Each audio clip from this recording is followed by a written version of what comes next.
Shalom, bon matin tout le monde, bon réveil. Que le Seigneur vous bénisse ce matin pendant que vous allez vaquer à vos occupations.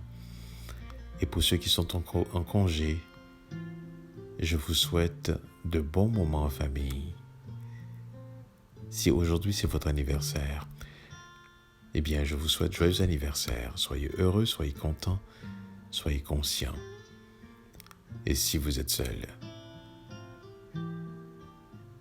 eh bien sachez, vous n'êtes pas vraiment seul, puisque Yeshua dans sa parole nous a fait cette promesse.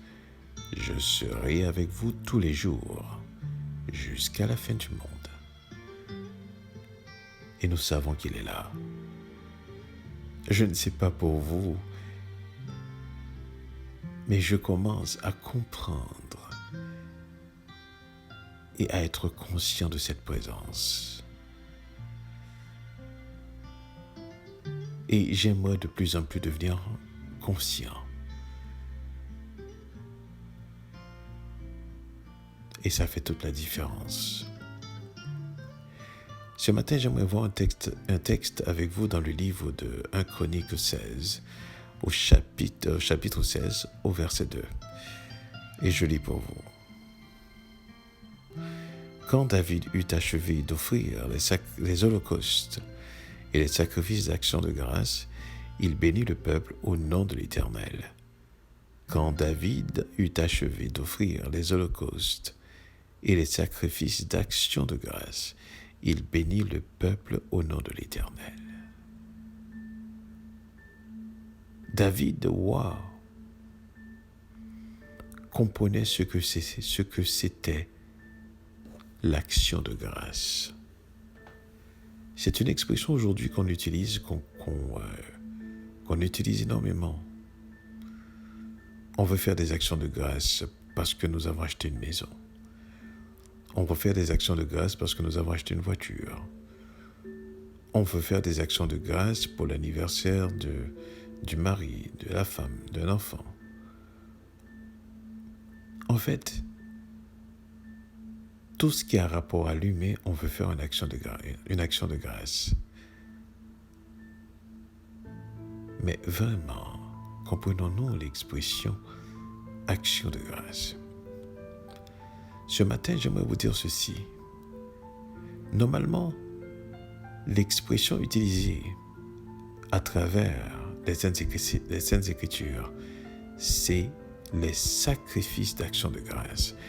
Parce que l'action de grâce est toujours accompagnée de sacrifices. La question à se poser aujourd'hui, qu'est-ce que les gens voudraient sacrifier afin de rendre action de grâce? Comprenez bien ceci.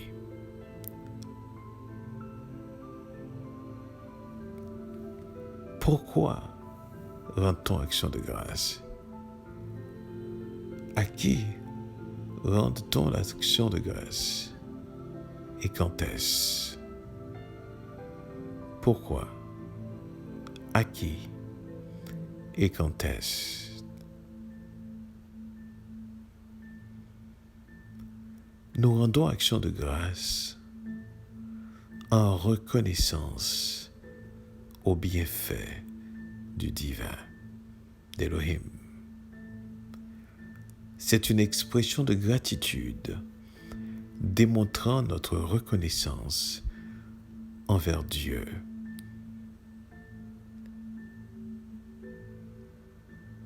En général, c'est ça l'action de grâce. Maintenant, la dimension la plus extraordinaire de l'action de grâce, c'est quand on l'offre pour ce que Dieu est. Nous sommes reconnaissants de qui il est. Et nous offrons des actions de grâce en l'honneur de son nom.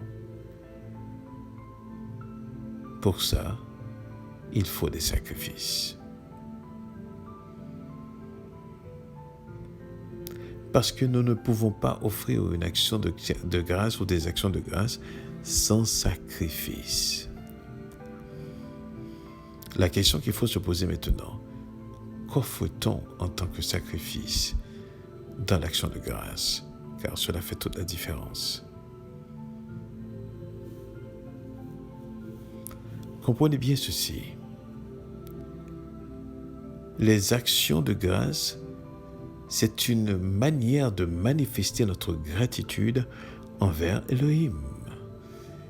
Mais cette gratitude ne se manifeste pas simplement en posant des actions de grâce, mais en élevant le nom du Seigneur, en reflétant ce qu'il est. Eh bien, disait-il,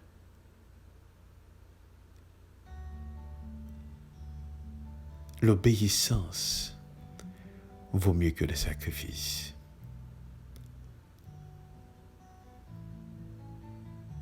Donc nous ne pouvons pas être agréés dans nos actions de grâce si l'obéissance n'est pas le point central démontrant la vie qu'on mène. Donc c'est une abomination, un sacrilège d'entendre les gens parler d'action de grâce. Parce que nous nous posons la question, mais envers qui?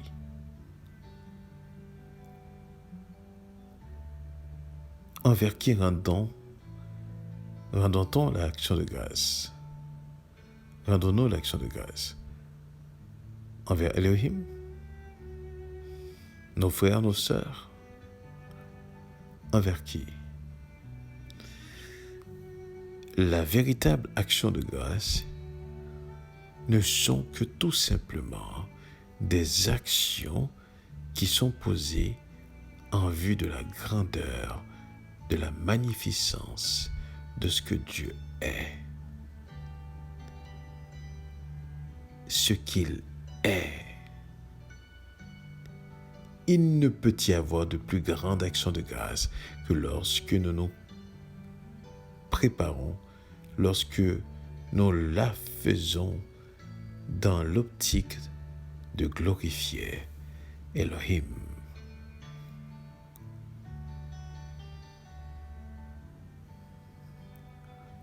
Alors, lorsque David eut achevé d'offrir des holocaustes et des sacrifices d'action de grâce, il bénit le peuple au nom de l'Éternel.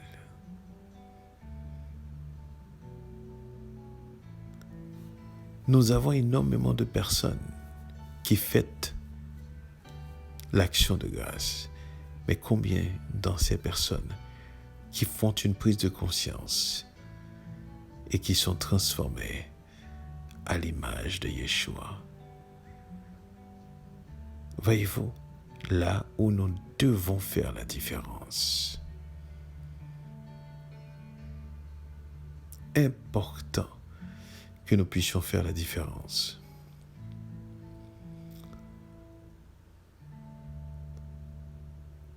L'une des choses importantes qu'il faut réaliser durant l'action de grâce, c'est qu'il s'apprend des sacrifices. Posons-nous la question maintenant. Qu'est-ce que nous avons à sacrifier pour démontrer notre reconnaissance? Eh bien, laissez-moi vous répondre cette question vous-même. Consacrez-vous à Dieu. Cherchez à le connaître, à établir une relation avec lui. Cherchez à savoir qui il est. Et par la suite, offrez des actions de grâce. Je vous en conjure, vos actions de grâce seront agréées. Mais seulement si vous êtes en mesure de pouvoir saisir le moment et rentrer dans l'obéissance à sa parole. Maintenant, il y a une différence entre obéir à sa parole et être dans une routine religieuse.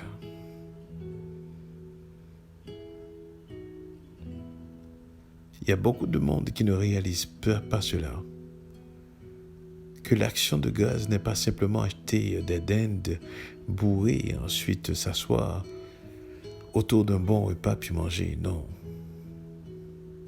c'est d'être reconnaissant envers Elohim pour qui il est.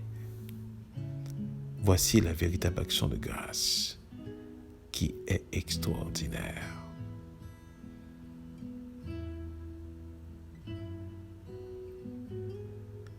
Il est temps à ce que nous puissions vivre selon la parole de Dieu.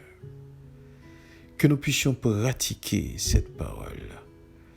Que nous ayons l'intelligence nécessaire de saisir cette parole. Que dans nos comportements, nos actions, nos attitudes, que cette parole prime jusqu'à être l'expression visible de Yeshua sur terre. N'êtes-vous pas fatigué avec la religion? N'êtes-vous pas fatigué avec l'hypocrisie? N'êtes-vous pas fatigué avec l'artificialité? Laissez-moi vous dire quelque chose ce matin. Vous ne pouvez marcher dans la croyance avec Yeshua sans que ces croyances ne deviennent savoir. J'aime beaucoup dire, lorsque Yeshua était devant Pilate et que Pilate lui posait des questions, il y a de ces questions qu'il ne répond pas et il y en a d'autres qu'il répond. Lorsqu'il a posé à Pilate a posé cette question plutôt à Yeshua, lui disant « D'où es-tu » Yeshua ne l'a pas répondu et il lui dit « Mais ne sais-tu pas que j'ai le pouvoir de te relâcher comme j'ai le pouvoir aussi de te sacrifier ?» Là, Yeshua a répondu pour apporter une correction. Il dit « Eh bien, ce pouvoir que tu as sur moi, justement, n'avait été donné d'en haut. »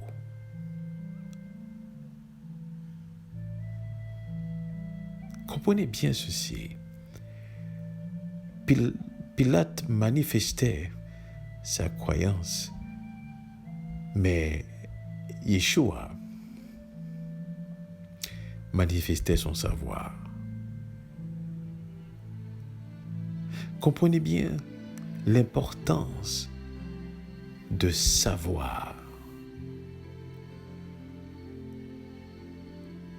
Donc nos actions de grâce doivent être accompagnées de sacrifices. Et dans le temps de David, on sacrifiait des animaux pour faire l'expiation justement des péchés, demander pardon à Dieu.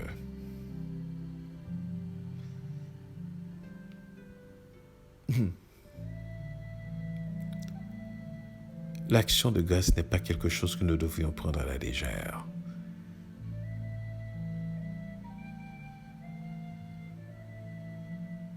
On doit absolument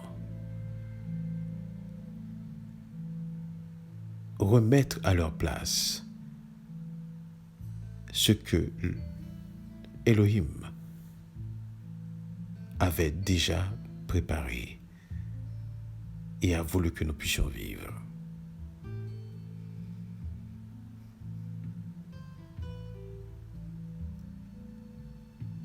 Des sacrifices d'action de grâce, c'est lorsque je dédie ma vie à lui. Des sacrifices d'action de grâce, c'est lorsque je marche chaque jour dans la soumission à sa parole.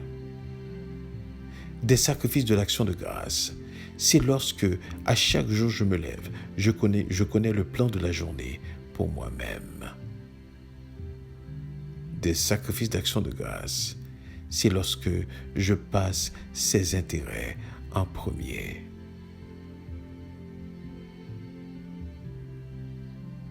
Comprenez bien ceci. Le monde est entré dans une forme de routine et d'artificialité où est-ce que tout est vidé de leur sens. Mes amis, est-ce ce monde que vous aimeriez suivre?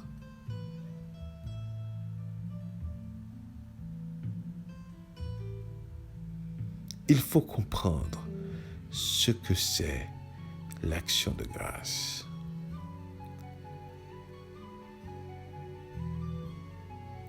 Et laissez-moi vous dire ceci, c'est une action de tous les jours. Tous les jours devait être une journée d'action de grâce. Et particulièrement lorsque nous réalisons qui Elohim est.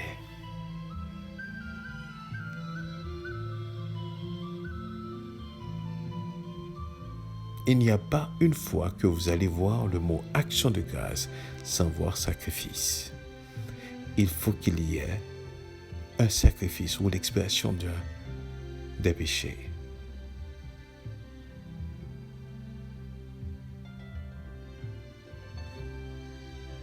Mes amis, que décidons-nous? Suivre la tradition des hommes, disait Pierre. Si on me donne le choix d'obéir aux hommes et d'obéir à Dieu, je choisirai d'obéir à Dieu, car je voudrais plaire à Dieu plus que de plaire aux hommes.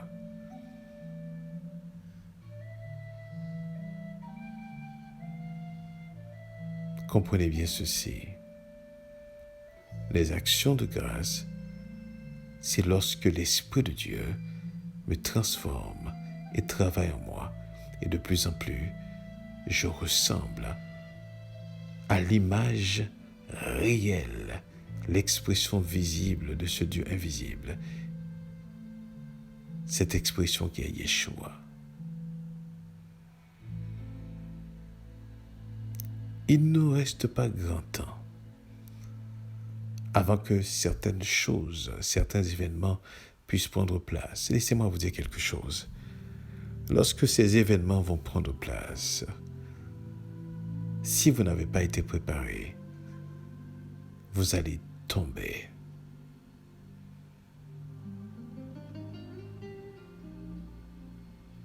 C'est pour cela qu'il est important, extrêmement important, de s'assurer que nous marchons dans la vérité. Et comment peut-on s'assurer qu'on marche dans la vérité? Eh bien, c'est lorsque justement il y a une transformation qui accompagne la marche. Comprenez bien ceci. D'abord, nous faisons crédit à celui qui est venu et qui a dit que je suis le chemin, la vérité et la vie. La deuxième des choses, c'est que nous vivons pour lui. Nous manifestons effectivement notre obéissance envers lui. La troisième des choses, eh bien, dans ce cheminement que nous sommes en train de faire, il y a une progression, un changement, une transformation qui se vit. Quatrième des choses, de plus en plus les choses vont devenir évidentes. La compréhension va être au rendez-vous. Vous allez voir que votre esprit s'éclaircit davantage, davantage, davantage. Vous commencez à saisir justement le monde autour de vous et vous commencez à avoir un aperçu des choses qui vous attendent. Écoutez mes frères, écoutez mes sœurs. Nous devons à être différents dans cette société dans laquelle nous sommes placés.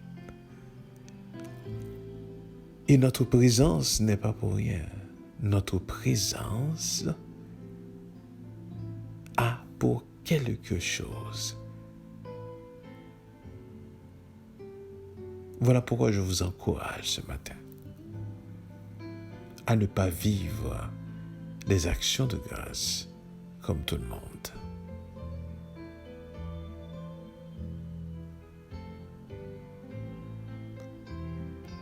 Il n'existe aucune autre façon d'être agréé aux yeux d'Élohim que lorsque vous offrez des sacrifices d'obéissance. Disait-il, l'obéissance vaut mieux que le sacrifice.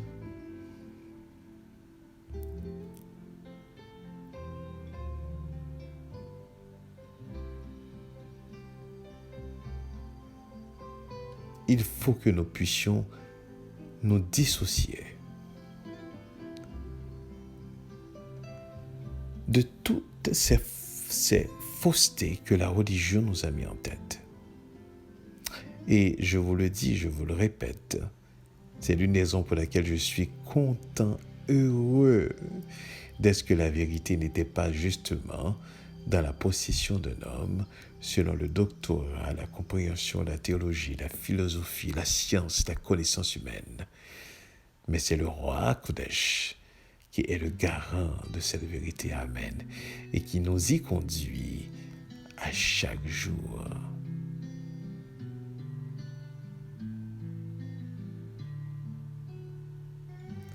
Nous devrions définitivement faire la différence.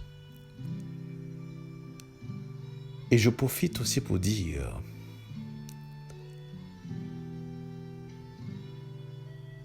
vous ne devriez pas tomber dans le piège de tourner en rond comme ce monde est en train de tourner en rond.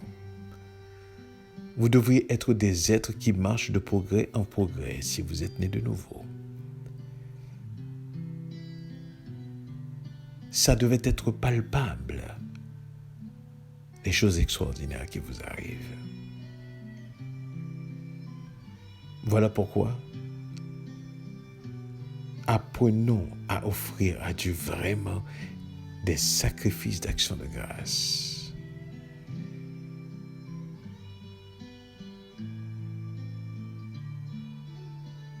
Offrons-lui des sacrifices d'action de grâce.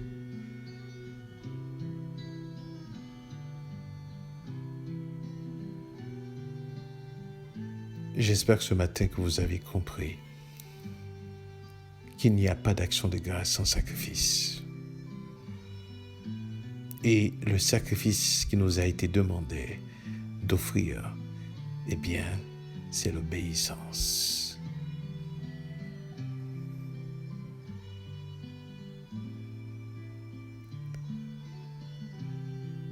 Quand David eut achevé d'offrir les holocaustes et les sacrifices d'action de grâce, il bénit le peuple au nom de l'Éternel. Toute action de grâce est succédée par la bénédiction du nom de l'Éternel. La louange, c'est pas de crier fort, de performer, mais c'est plutôt un état de recueillement, de reconnaissance en rapport avec le plan de Dieu qui s'exécute dans tout plan humain. D'où l'expression « tout plan rentre dans son plan ».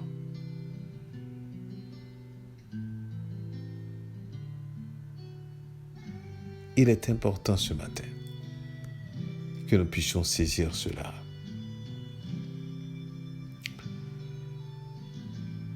Donc, comment allons-nous décider de vivre davantage pour la gloire d'Élohim?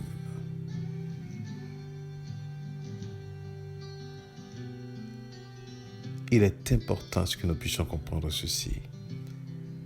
Il est dans notre avantage d'offrir le sacrifice d'obéissance à Élohim.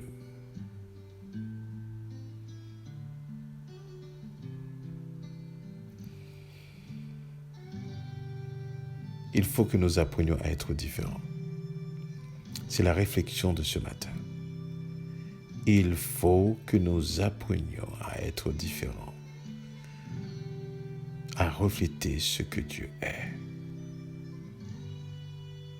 à laisser l'image du Fils s'imprégner dans notre personne, afin que nous puissions ressembler à Élohim dans nos caractères, dans l'essence de ce qu'on est.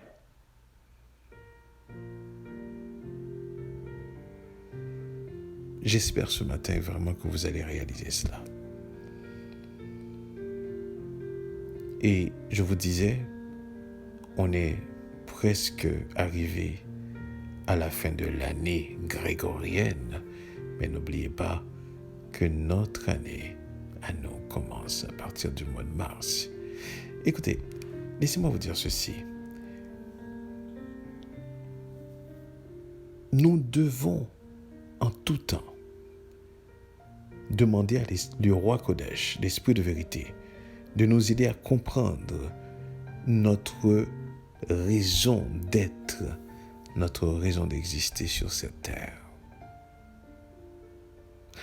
Nous avons besoin de comprendre cela.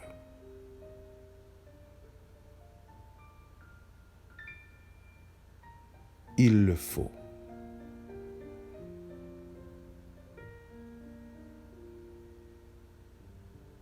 Il le faut.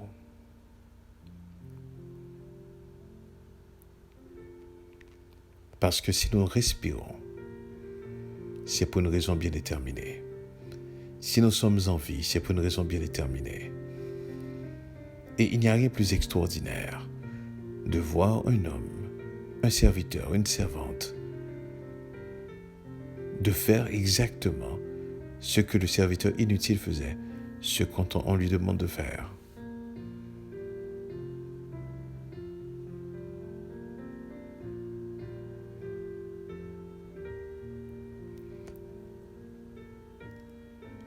L'obéissance vaut mieux que le sacrifice. Vaudrait mieux m'offrir à Elohim notre obéissance en tout temps et en toutes circonstances.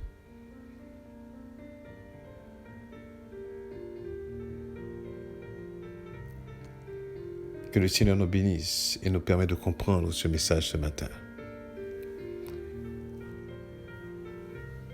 Dans le livre de l'Apocalypse, au chapitre 7, au verset 12, il est écrit ceci, en disant « Amen, la louange, la gloire, la sagesse, l'action de grâce, l'honneur, la puissance et la force soient à notre Dieu au siècle des siècles.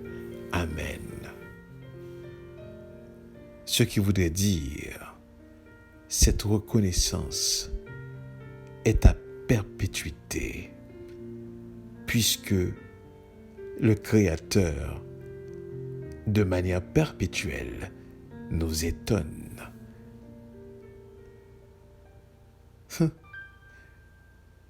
Vous savez, nous n'avons aucune idée du monde que Dieu est en train de préparer pour nous.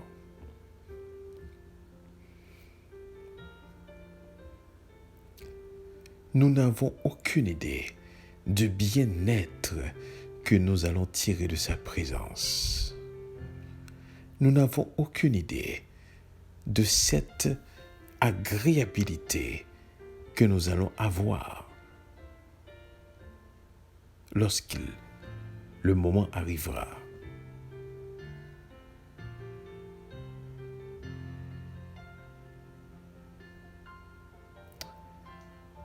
Le sacrifice doit être l'obéissance à sa parole.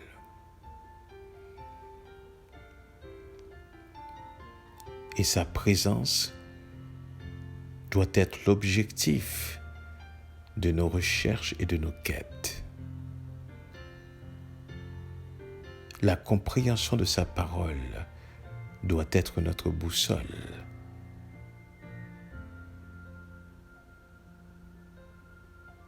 Que le Seigneur nous bénisse ce matin et que nous puissions comprendre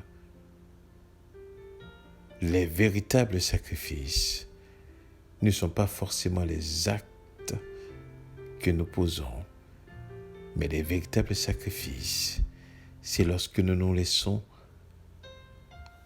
transformer